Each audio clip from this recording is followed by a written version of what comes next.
Yeah, honestly, man, it's been a while. I've wanted to sit down with you for ages. You've got a new record coming out. It's exciting times. I guess first question is for you, mate.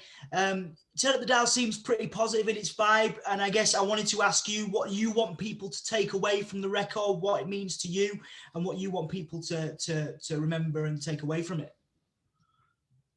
Yeah, it's a good question. I think, music is kind of up to the listener, so they can take away what they want. But, we hope it puts a smile on people's face and makes, or gets their blood pressure going, just, Yeah, you know, lifts the spirits, you know what I mean? And that could be a smile, like I said, that could be wanting to raise your fist up and sing, play it louder, yeah. So I think it's just all about coming out of these trying times, all about yeah, hopefully the soundtrack for better days. Absolutely, man, absolutely, and that's the thing with the smash it ups out there now. People can hear that, and I wanted to ask you, has this record been quite reflective? Because there's some parts in some tracks on the record, like Middle Finger's another one, and I was just wondering, has it been a reflective process for you, kind of looking back on things and reflecting a bit?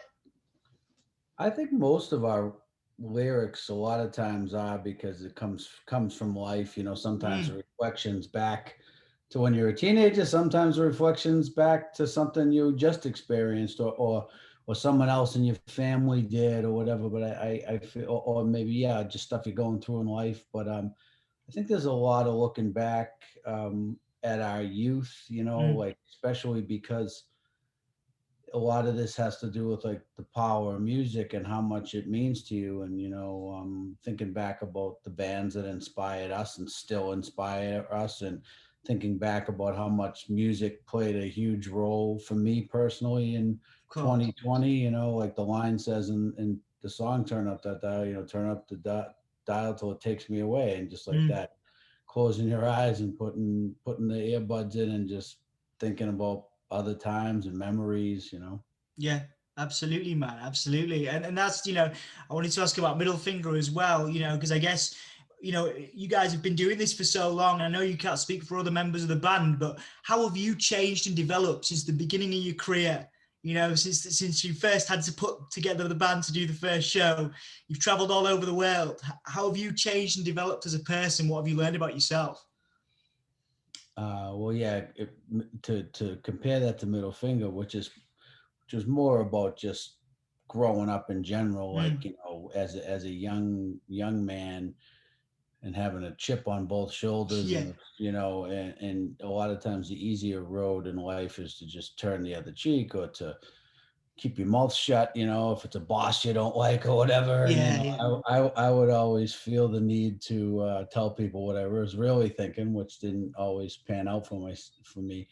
And the same in the early days of the band, because we were such like not underdogs, and we were such like outcasts, like in the touring world in a lot of mm, ways, that, man, if someone at a venue or whatever didn't treat us with respect, like, yeah, or a label, like, we let them know, and we didn't play the game, and yeah, and sometimes people around would say, "Dude, you can't talk to that person like that. That's the head of your record label." I said, "I don't give a shit. mm, Show some respect, and that kind of stuff." And I wouldn't change it. I wouldn't change a thing with any of that. But like I said, sometimes it probably might not have suited the best interests of what we were trying to accomplish.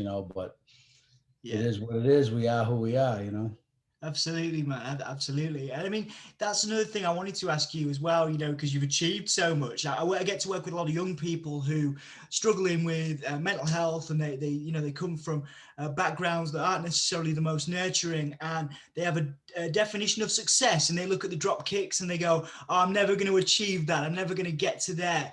And I wanted to ask you about your definition of success and what it means to you now, not just as a musician, but as a person as well. What does success mean to you?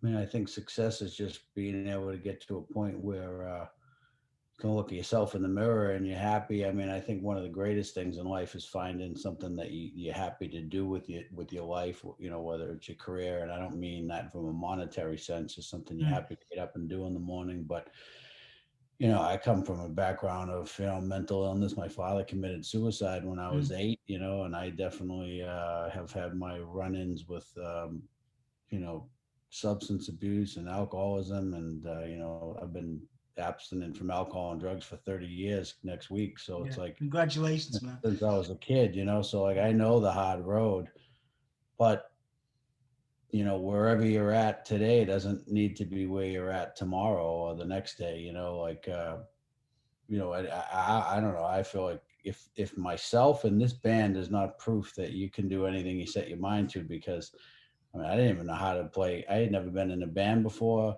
Accepted a bet on 3 weeks' notice to open for my Yeah, friend's band, and here we yeah. are, 25 years later. So, but I think that the changes on the outside for me back then led to a lot of the successes here. You know what I mean? Mm, Because people were kind to us and good to us, and we made a lot of friends along the way that helped us. And I think, as much as I was saying earlier, like, telling people to screw if they were disrespectful, but we also treated people well when they treated us well, and people remember that. And they say, like, uh,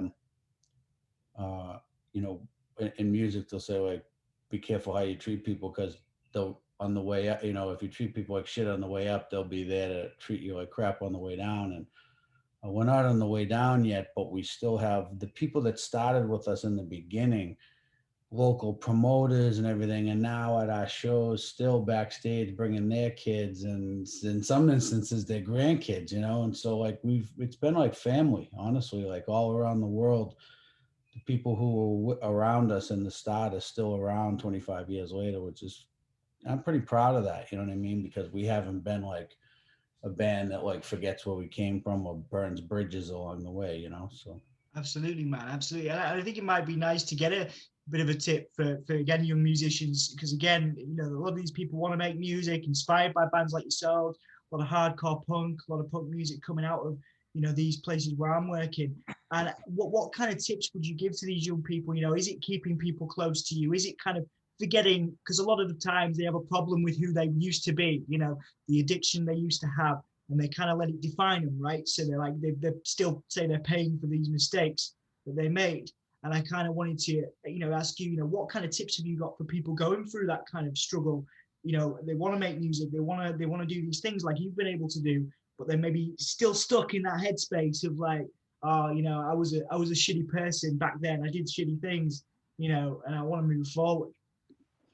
I think the one thing I see with people in music, I will say sometimes I would say to someone, put your heart and soul into it. Mm, But sometimes people put their heart and soul into it to a point where it consumes them, yeah. and they let the success or perceived success or failure of the band dictate whether they're succeeding or failing. And that's not good, because there's a lot of that stuff is out of your control. I mean, Dropkick Murphys had a lot of breaks and different things that happened and if I had let the success or failure of the band define who I am, I would struggle. So it's an inside job, and if you Yeah. if you're doing the work on the inside, it'll probably translate to success in your other things in life. But like, the day is going to come when I'm not a guy in Dropkick Murphys, when I'm just a guy, Mm. and I want to be all right with that guy too, not just I used to be in a band. Yeah, you yeah, know? yeah. So don't let the goals and who you're trying to be define you either. It's like it's good to put your heart and soul into it, but it can't be the end all be all either. Absolutely, man. Absolutely.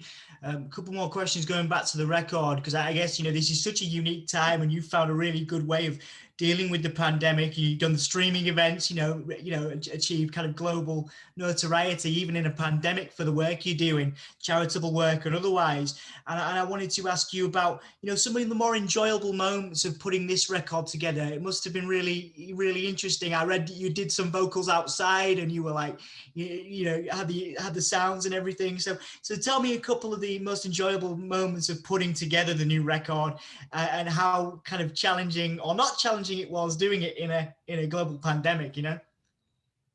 Well, I'll tell you, the first and foremost, just having something to get up for every day and Yeah, focus, in those times when life was like shut down, and just be like, man, we have something to do with our lives. Because I think the people that survived the pandemic better were people that still had a job to focus on, and, weren't left to just sit on the couch and doom scroll or watch the news for 24 hours a day, and so it was a lifesaver for us to make this record. But yeah, it had its challenges, definitely having to do things separated, and um, but I think that um, it was unique too. Like you said, challenges are sometimes, they make it.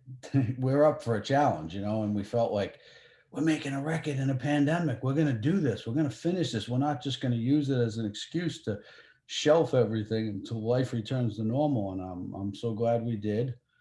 And like I said, it's nice that it's ready as this, not to say that we're out of this thing by any means, but, no. as there's positive signs and summer coming and we got the record, it's like I wouldn't want it any other way that it's coming out right now. Absolutely, man. Again, a big motivator for a lot of people. It's a beautiful thing to listen to, lifting spirits and stuff for sure. I guess just before we finish, what's been your biggest motivator outside of music in the pandemic? Obviously, we're talking about your band motivating other people, but what about yourself in terms of specific people, places, family, things that drive you to help you get out of bed alongside the making music? I definitely say, the time with family, and the downside of being in a band is all the travel you do away from family. So like that time with like my children last summer where I was just not having a tour pending, like, oh, I got to go away next week or whatever, it was just to be just, and it's the first place time in 25 years I've been in the same place for that long. So, that was the kind of glass half full way to look at it.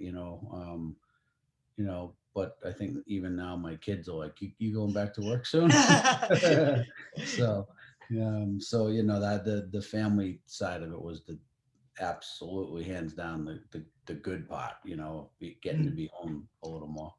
Absolutely, man. I'm so happy for you. And I guess obviously we're in the UK, and I read there's a lot of positive messages. Obviously, just chatting to you, I can see there's a lot of positivity you want people to take from the record. But what's the message you've got for the fans that have supported you for all these years in the UK and beyond? Anything you want to plug and say to the fans over here that have always shown love to the Dropkicks?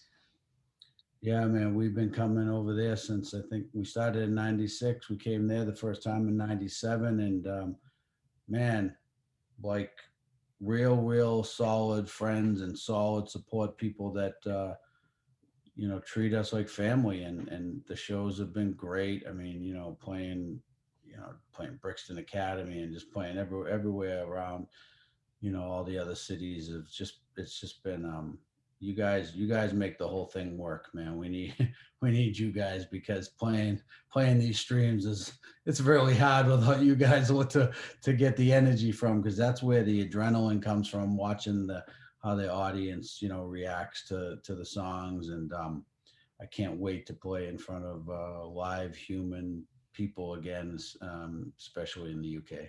Absolutely, man. Absolutely. Well, Ken, thank you so much for your time today, man. I know it's only short, but I want next time you go out, man, give my love to Boston. I stayed in Dorchester for a while. I did a job in Cambridge, in Okay. Massachusetts. Nice. So I used to take the tea in the morning. And I've got a lot of love and a lot of family over there and friends. So send my love to Boston. And God thank you bless, so man. much. Thank you so much for your time, man. Thank you, Appreciate it. buddy. God bless. Take it Thanks, easy, Tom. man. Bye. Bye bye.